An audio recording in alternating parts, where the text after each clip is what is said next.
warahmatullahi wabarakatuh. Perkenalkan, nama saya Silvia Yupetasari dari SMA Negeri 1 Tegawaru. Nah, di sini saya tidak sendiri. Saya ditemani teman saya dari kelompok 6 dari kelas 12 IPA 1. Nah, yang pertama ada halo, perkenalkan nama saya Siti Sarasa Fitri. Oke, nama saya Anjang Supriyata. Hai, nama saya Cynthia Mawanti. Oke, nama saya Sandi Yuda Tarigan. Dan nama saya Yoga Sukmana. Nah, itu tadi dia perkenalan dari kelompok kami. Teman-teman, dia punya pertanyaan nih buat teman-teman. Teman-teman tahu gak sih usia bumi sekarang itu berapa tahun? Kira-kira berapa ya? Menurut para ilmuwan, usia bumi sekarang diperkirakan mencapai 4,6 miliar tahun. Lama juga ya. Kira-kira teman-teman tahu juga gak sih sebenarnya bumi itu terbentuk dari apa? Ada beberapa teori mengenai terbentuknya bumi ini teman-teman. Yang cukup terkenal yaitu teori tentang ledakan yang sangat dahsyat yang dinamakan sebagai teori Big Bang. Nah, teori Big Bang ini adalah teori ledakan yang sangat dahsyat nih yang memicu terbentuknya permukaan bumi. Namun, pada saat itu bumi masih panas teman-teman. Jadi belum ada makhluk hidup yang hidup pada saat itu. Nah, bumi tersebut ketika pada saat itu panas butuh waktu ratusan hingga ribuan tahun teman-teman untuk dapat dihidupi oleh makhluk hidup. Nah, pertanyaan kembali muncul nih.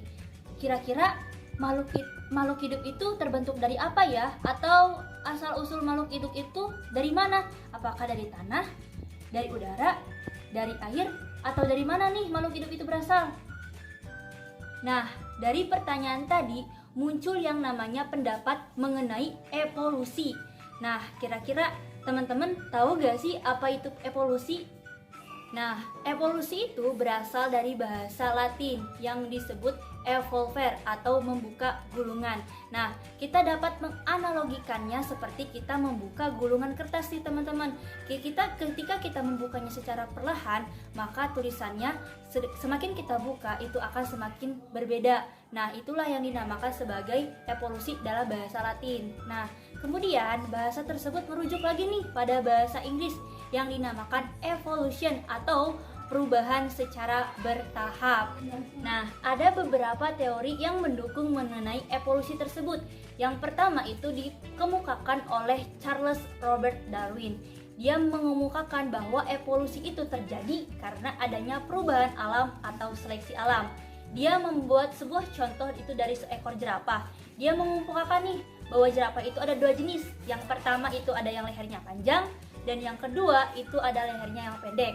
Nah, yang lehernya pendek ini nih yang tidak dapat bertahan hidup. Kenapa? Seperti yang kita tahu teman-teman bahwa makanan jerapah itu kan tinggi-tinggi. Nah, kalau misalkan lehernya pendek, nah si jerapah yang lehernya pendek ini tidak dapat menjangkau makanannya sehingga mengakibatkan dia menjadi mati dan punah.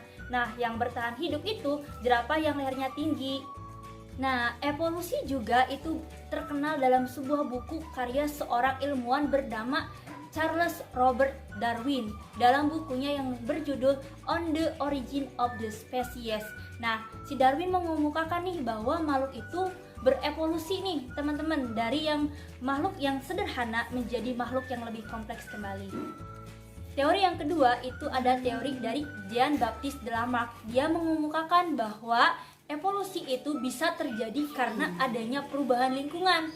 Contohnya, dia mengemukakan bahwa jerapah itu tidak ada yang lehernya panjang. Semua jerapah itu lehernya pendek. Nah, karena keadaan alam lah yang memaksa jerapah agar lehernya menjadi memanjang. Kenapa? Seperti yang kita tahu bahwa makanan jerapah itu kan pada tinggi-tinggi ya, sehingga setiap hari ketika dia ingin menjangkau makanannya, maka organ yang aktif tersebut atau leher dia yang sering digunakan setiap hari akan memanjang terus dan memanjang. Nah, dari pernyataan tadi dapat kita tarik kesimpulan nih, apa sih yang dimaksud dengan evolusi? Jadi, evolusi itu adalah perubahan dari generasi ke generasi berikutnya. Dan evolusi juga memerlukan waktu yang cukup lama teman-teman. Nah, ketika kita sudah tahu mengenai evolusi, kita harus berpikir kembali, bagaimana sih atau apa sih asal-usul dari kehidupan itu? Nah, untuk materi pertama itu akan dijelaskan oleh Kak Siti Sarah Sapitri. Hai teman-teman, di sini saya akan menjelaskan tentang asal-usul kehidupan. Ada beberapa teori yang mengenai asal-usul kehidupan. Yang pertama, teori abiogenesis. A yang artinya tidak, bio yang artinya makhluk hidup, genesis yang artinya pembentukan. Jadi dapat disimpulkan bahwa teori abiogenesis adalah teori yang menyatakan bahwa makhluk hidup berasal dari makhluk tak hidup atau benda mati. Teori ini didukung oleh seorang ilmuwan yang bernama Aristoteles. Dia melakukan penelitian dengan cara merendam tanah dalam sebuah wadah. Lama-kelamaan muncul cacing. Yang kedua, ada Anthony van Leeuwenhoek. Dia merendam jerami, kemudian diamati dengan mikroskop. Setelah diamati dengan mikroskop, ternyata muncul organisme, teman-teman. Yang terakhir ada John Needham. Dia memanaskan kaldu dalam labu, kemudian diamati dalam mikroskop. Ternyata terdapat mikroorganisme, teman-teman. Teori yang kedua adalah teori biogenesis. Bio yang artinya makhluk hidup, genesis yang artinya pembentukan. Jadi dapat disimpulkan bahwa teori biogenesis adalah teori yang menyatakan makhluk hidup berasal dari makhluk hidup yang sudah ada sebelumnya. Ilmuwan yang mendukung teori ini adalah Francisco Redi. Dia memasukkan daging di dalam 3 toples, yaitu toples yang terbuka, toples yang tertutup, dan toples yang ditutupi kain kasa. Setelah beberapa hari dan dihinggapi lalat-lalat, toples yang terbuka terdapat organisme, toples yang tertutup tidak terdapat organisme, dan toples yang ditutupi kain kasa terdapat organisme. Oke, yang keempat yaitu teori evolusi biologi. Asal kalian tahu, di udara itu tidak hanya terdapat oksigen, tapi juga terdapat asam amino yang terus bergabung membentuk makromolekul, yaitu makromolekul merupakan suatu zat penyusun makhluk hidup juga. Yang terakhir adalah teori penciptaan, yaitu manusia sudah ada sebagaimana mestinya. Dalam hukum Islam, ketika Allah berkehendak kun fayakun, maka jadilah. Teman-teman, setelah kita tadi membahas mengenai asal-usul kehidupan, sekarang kita akan membahas mengenai bukti-bukti evolusi. Yang pertama yaitu variasi individu. Apa itu variasi individu? Variasi individu adalah perbedaan antar individu yang dipengaruhi oleh beberapa faktor. Contohnya, di dunia ini tidak ada 2 individu yang identik sama. Contohnya saja pada anak kembar. Mereka, walaupun mereka satu keturunan, tetapi tidak akan sama. Yang kedua yaitu fosil. Fosil adalah benda-benda yang membatu. Contohnya, fosil manusia purba dan hewan-hewan pada zaman dahulu. Ketiga ada homologi dan analogi. Homologi adalah asal-usulnya sama tetapi dia memiliki fungsi yang berbeda. Contohnya, sirip ikan paus dan tangan manusia. Dia memiliki asal-usul yang sama tetapi berbeda fungsi, yaitu analogi. Analogi adalah asal-usul yang berbeda tetapi memiliki fungsi yang sama. Contohnya pada sayap burung dan sayap kupu-kupu.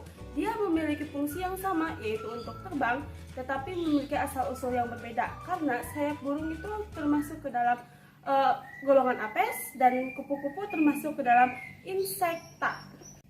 Selanjutnya yaitu organ vestigial. Organ vestigial adalah organ yang diwariskan oleh nenek moyang kepada keturunannya. Contohnya seperti usus buntu, tulang, dan telinga. Yang kelima itu ada bukti biokimia. Nah, bukti biokimia ini dilakukan melalui uji Pesipitin atau uji endapan. Nah, uji ini melakukan reaksi antara antigen dan antibodi. Nah, di mana antigen dan antibodi ini menghasilkan endapan. Nah, banyak sedikitnya endapan menggambarkan hubungan kekerabatan antara makhluk hidup yang satu dengan makhluk hidup yang lainnya. Nah, yang terakhir nih, yang keenam, ada bukti embriologi perbandingan. Bukti makhluk hidup ketika embrio, terutama pada vertebrata atau seperti Pisces, amfibi, reptilia, apes, dan mamalia.